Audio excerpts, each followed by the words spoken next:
میں پناہ لیتا ہوں اللہ کی شیطان مردود سے۔ شروع کرتا ہوں اللہ کے نام سے جو سب پر مہربان اور بہت ہی رحم فرمانے والا ہے۔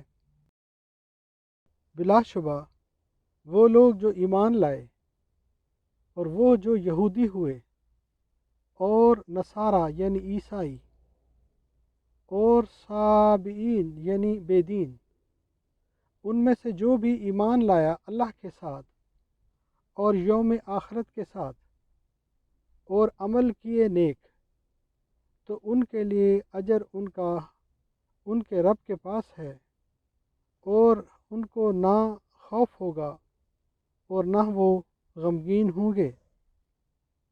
بعض جدید مفسرین کو اس آیت کا مفہوم سمجھنے میں بڑی غلطی لگی ہے، اور اس سے انہوں نے وحدت ادیان کا فلسفہ کشید کرنے کی مذموم سعی کی ہے، یعنی رسالت محمدیہ صلی اللہ علیہ وسلم پر ایمان لانا ضروری نہیں ہے، بلکہ جو بھی جس دین کو مانتا ہے اور اس کے مطابق ایمان رکھتا ہے اور اچھے عمل کرتا ہے، اس کی نجات ہو جائے گی۔ یہ فلسفہ سخت گمراہ کن ہے۔ آیت کی صحیح تفسیر یہ ہے کہ جب اللہ تعالیٰ نے سابقہ آیات میں یہود کی بدعملیوں کی بنا پر ان کے مستحق عذاب ہونے کا تذکرہ فرمایا، تو ذہن میں اشکال پیدا ہو سکتا تھا کہ ان یہود میں سے جو لوگ صحیح کتاب الہی کے پیرو اور اپنے پیغمبر کی ہدایات کے مطابق زندگی گزارنے والے تھے، ان کے ساتھ اللہ تعالیٰ نے کیا معاملہ فرمایا یا کیا معاملہ فرمائے گا۔ اللہ تعالیٰ نے اس کی وضاحت فرما دی کہ صرف یہودی ہی نہیں، نصارہ اور صابی بھی اپنے اپنے وقت میں جنہوں نے اللہ تعالیٰ پر اور یوم آخرت پر ایمان رکھا اور عمل صالح کرتے رہے، وہ سب نجات اخروی سے ہمکنار ہوں گے۔ اور اسی طرح اب رسالت محمدیہ صلی اللہ علیہ وسلم پر ایمان لانے والے مسلمان بھی اگر صحیح طریقے سے ایمان باللہ و بالیوم الآخر و عمل صالحہ کا اہتمام کریں، تو یہ بھی یقیناً آخرت کی ابدی نعمتوں سے مستحق قرار پائیں گے۔ نجات اخروی میں کسی کے ساتھ امتیاز نہیں کیا جائے گا، وہاں بے لاگ فیصلہ ہوگا، چاہے مسلمان ہوں یا رسول آخر الزمان صلی اللہ علیہ وسلم سے پہلے گزر جانے والے یہودی، عیسائی یا صابی ہوں۔ اس کی تائید سورہ آل عمران کی آیت سے ہوتا ہے، جس میں اللہ تعالیٰ نے فرمایا، اللہ کے نزدیک دین صرف اسلام ہی ہے۔ ان الدین عند اللہ الاسلام۔ ایک اور آیت میں سورہ آل عمران کی، جو اسلام کے سوا کسی اور دین کا متلاشی ہوگا وہ ہرگز مقبول نہیں ہوگا۔ ومن یبتغی غیر الاسلام دینا فلن یقبل منہ۔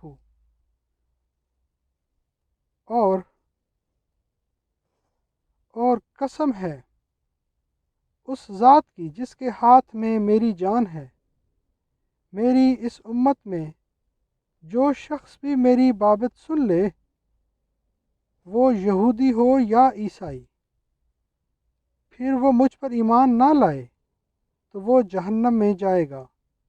اس کا مطلب یہ ہے کہ وحدت ادیان کی گمراہی، جہاں دیگر آیات قرآنی کو نظر انداز کرنے کا نتیجہ ہے، وہاں احادیث کے بغیر قرآن کریم کو سمجھنے کی مذموم سعی کا بھی اس میں بہت دخل ہے۔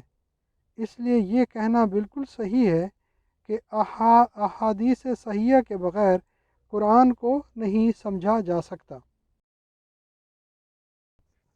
اور اے بنی اسرائیل، وہ واقعہ بھی یاد کرو جب ہم نے تم پر طور پہاڑ کو بلند کر کے تم سے پختہ عہد لیا تھا، اور کہا تھا کہ جو کتاب ہم نے تمہیں دی ہے اس پر مضبوطی سے عمل پیرا ہونا، اور جو احکام اس میں درج ہیں انہیں خوب یاد رکھنا، اس طرح شاید تم پرہیزگار بن جاؤ۔ یہ واقعہ بھی بنی اسرائیل کے اس دور سے تعلق رکھتا ہے جب ان کے 70 منتخب افراد پر بجلی گرا کر انہیں ہلاک کیا گیا اور پھر دوبارہ زندہ کیا گیا تھا۔ ان کو بھی اور ان کے ساتھ بنی اسرائیل کے دوسرے لوگوں کو بھی طور کے دامن میں کھڑا کیا گیا، اور طور پہاڑ کو ان پر اس طرح جھکا دیا گیا جیسا وہ ان کے اوپر ایک سائبان ہے۔ اب پیچھے سمندر تھا اور آگے سروں کے اوپر سائبان کی طرح طور پہاڑ۔ اس وقت ان سے پوچھا گیا، بتاؤ تورات پر عمل کرتے ہو یا نہیں؟ اور اقرار کرتے ہو تو پھر پوری مضبوطی سے عہد و پیمان کرو، ورنہ ابھی اس پہاڑ کو تمہارے اوپر گرا کر تمہیں کچل دیا جائے گا۔ اس وقت بنی اسرائیل کو اپنی نافرمانیوں اور غلطیوں اور عہد شکنیوں کا احساس ہوا، اپنے گناہوں سے توبہ کی اور تورات پر عمل پیرا ہونے کا اقرار کیا، اور یہ اس لیے کیا گیا تھا تاکہ تم لوگوں میں کچھ پرہیزگاری کی صفت پیدا ہو۔ لیکن تم اس کے بعد بھی پھر گئے۔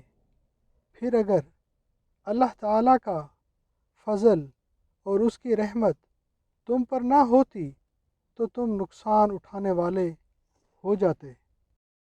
اور بامحاورہ ترجمہ، یقین جانو جو لوگ بظاہر ایمان لائے ہیں اور جو یہودی ہیں یا عیسائی یا صابئی یعنی بے دین ہیں، ان میں سے جو بھی فی الحقیقت اللہ تعالیٰ پر اور آخرت کے دن پر ایمان لائے اور عمل بھی اچھے کرے، تو ایسے ہی لوگوں کو اپنے رب کے ہاں سے اجر ملے گا، اور ان پر نہ تو کوئی خوف طاری ہوگا اور نہ وہ غمگین ہوں گے۔ اور اے بنی اسرائیل، وہ واقعہ بھی یاد کرو جب ہم نے تم پر طور پہاڑ کو بلند کر کے تم سے پختہ عہد لیا تھا اور کہا تھا کہ جو کتاب ہم نے تمہیں دی ہے اس پر مضبوطی سے عمل پیرا ہونا، اور جو احکام اس میں درج ہیں انہیں خوب یاد رکھنا، اس طرح شاید تم پرہیزگار بن جاؤ۔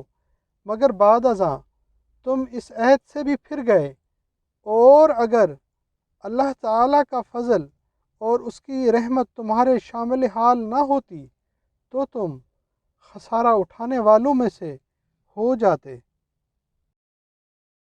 آئے مل کے ان آیات کی تلاوت کرتے ہیں۔